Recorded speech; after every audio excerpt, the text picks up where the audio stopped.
Alright, boys and girls, this is walking through the first couple problems, or I should say a few problems for the lesson today, which is 9.1.3 Part 2, Absolute Value Inequalities. We are basically combining two things that we have done so far. One is absolute value equations, and the other one is inequalities. So, with inequalities, like we've done this week so far, you want to start with solving it for the variable as if it was an equation, and that gives us our boundary point. Now the thing here is, because we have absolute value as well, if what I just put a square around is equal to 3, I have a solution, and if it's equal to negative 3, I have a solution. So if this is equal to 3, it's going to give me a solution. And again, I'm doing this as if it's equal to 3 right now. I'm just going to pretend like it's equal to 3.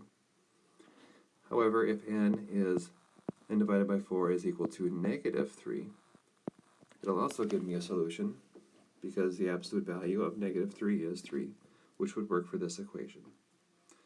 Alright, then I would solve my two equations just like I normally would do. This gives me 12. This gives me negative 12. So those are my two boundary points. Alright, if I had an equation here and not a inequality, I would be done. Those are my two solutions. Because I have the little line underneath, it's going to be filled in dots.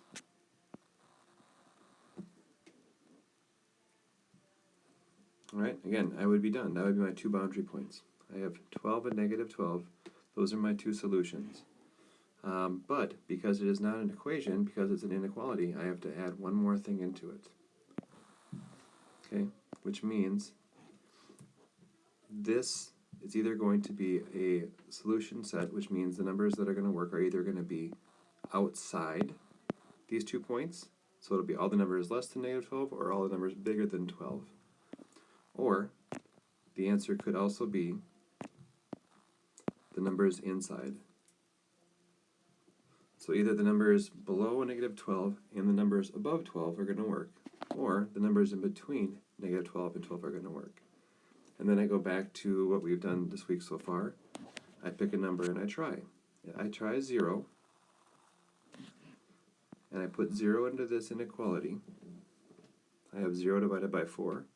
That's 0. The absolute value of that is also 0. Is 0 less than or equal to 3? It is. Which means that because 0 works, all these numbers here work.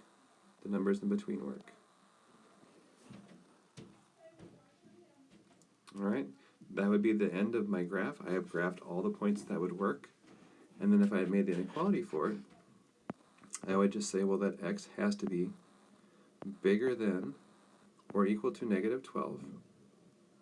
However, it also has to be less than or equal to 12. Okay, as long as it's in between those 2 points, those boundary points, it'll give me an answer. So let's do one more. One that looks a little different. We're going to do number 6 here.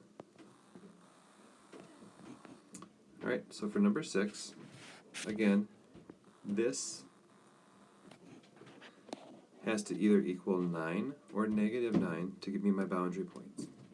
If I pretend like this is an equation, and I have the absolute value of x plus 5 equals 9, that means that x plus 5 can equal 9, or x plus 5 can equal negative 9.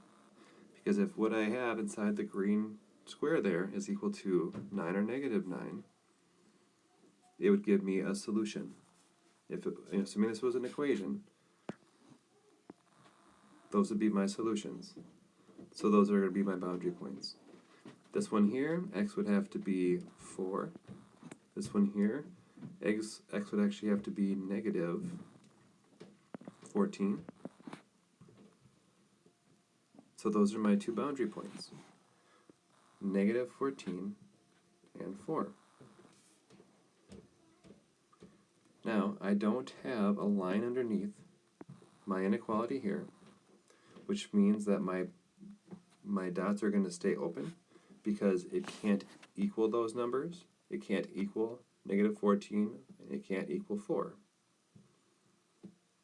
So now I just need to figure out, is it going to be the numbers that are on the outside of these points that are the solution, or the numbers on the inside?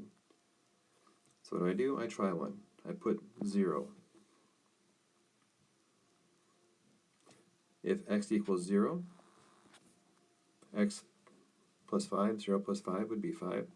The absolute value of 5 is 5, which is less than 9, which means since 0 works, all the numbers in between here work. And my inequality would be negative 14 is less than or equal to, x is greater than or equal to negative 14 and 4. Okay, last one. We're going to do one more just to wrap things up. We're going to do number 3. So I'm going to walk through this one a little bit quicker because you have a slightly different solution here. So now again, I pretend like it's an equation. X divided by 6, the absolute value of that is equal to 5, which means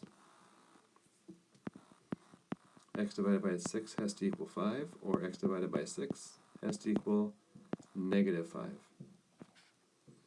So my two solutions are going to be 30 and negative 30.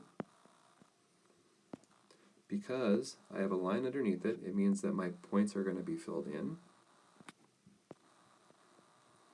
Then my last step is to figure out, are the numbers on the outside of these points going to work, the boundary points, or is it going to be the numbers on the inside? So I try one. If I take